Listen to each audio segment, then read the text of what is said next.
জানালার চোখ। রাত 11:30। রিমন যখন শেষ বাসে উঠল তখন চারপাশটা একেবারে নিস্তব্ধ। বাসটা প্রায় ফাঁকা, কেমন যেন হলদে আলো জ্বলছে ভেতরে। শুধু জানালার পাশে এক বৃদ্ধ ভদ্রলোক বসেছিলেন।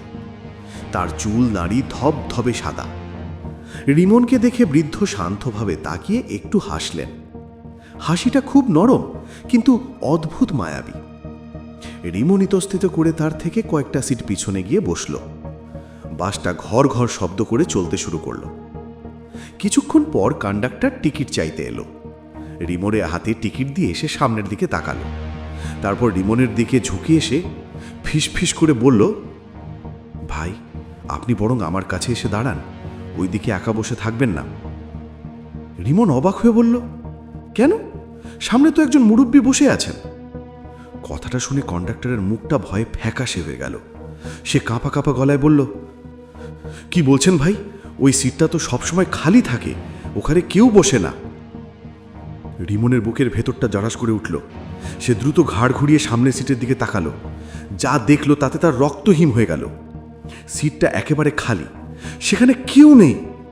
কিন্তু ঠিক তখনই বাসটা একটা উজ্জ্বল বিজ্ঞাপনের বিলবোর্ডের পাশ দিয়ে গেল। আর সেই রঙিন আলোর ঝলকানিতে জানালার কাঁচে স্পষ্টভাবে ভেসে উঠল একজোড়া চোখ।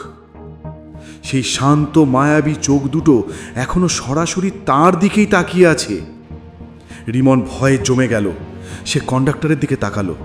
দেখল কন্ডাক্টর দরজার হাতলটা শক্ত করে ধরে চোখ বন্ধ করে আছে। ভয়ে তার পুরো শরীর কাঁপছে। রিমন আবার জানালার দিকে তাকালো।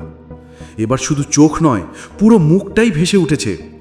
সে বৃদ্ধের মুখ, কিন্তু এবার তার মুখে সেই শান্ত হাসিটা নেই, বরং একটা শীতল অদ্ভুত হাসি লেগে আছে, যেন সে রিমনের ভয়টা খুব উপভোগ করছে। পরে স্টপেজ আসতে রিমন প্রায় লাফ দিয়ে বাস থেকে নেমে পড়ল। তার দম বন্ধ হয়ে আসছিল। বাসটা তীব্র গতিতে রাতের অন্ধকারে মিলিয়ে গেল, যেন কিছুই হয়নি। রিমন হাঁটুতে ভর দিয়ে রাস্তায় বসে পড়ল। তার সারা শরীর কাঁপছিল।